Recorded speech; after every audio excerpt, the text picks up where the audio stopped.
मुंबईला सर्वाधिक पाणी पुरवठा करणारे महत्त्वाचे भातसा धरण मुसळधार पावसामुळे वेगाने भरत असून शनिवारी दुपारी धरणाचे 5 दरवाजे प्रत्येकी 25 सेंटीमीटरने उघडण्यात आले।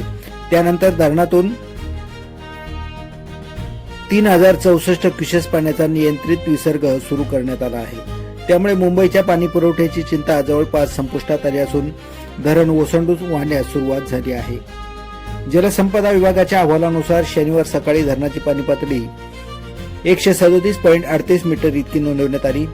धरणातील उपयुक्त पाणीसाठा 817.881 दशलक्ष घनमीटर असून तो 86% अधिक झाला आहे। धरण परिसरात सकाळी 8 वाजेपर्यंत 159 मिमी पावसाची नोंद झाली असून चालू पावसाळ्यातील एकूण पर्जन्यमान 1872 मिमीवर पोहोचले आहे। त्यामुळे धरणात मोठ्या प्रमाणात पाण्याचा आवक कायम आहे। दरम्यान शहापूर विधानसभा मतदारसंघाचे आमदार तथा महाराष्ट्र राज्य अनुसूचित जमाती कल्याण समितीचे राज्यमंत्री दर्जा असलेले अध्यक्ष दौलत दरोडा यांच्याकडून सपत्नीक भातसा धरणाचे विधिवत जलपूजन करण्यात आले। यावेळी जलसंपदा विभागाचे कार्यकारी अभियंता संदीप भालेराव, सहाय्यक अभियंता गणेश कचरे, समीर तडवी, श्याम हांबील यांच्यासह विभागातील कर्मचारी, धरण क्षेत्रामध्ये नियमितपणे काम करणारे ठेकेदार मंडळी सुद्धा उपस्थित होते। तसेच राष्ट्रवादी काँग्रेसचे पदाधिकारी विशाल डिंगोरे, प्रतीक गायकवाड आणि पत्रकार उपस्थित होते।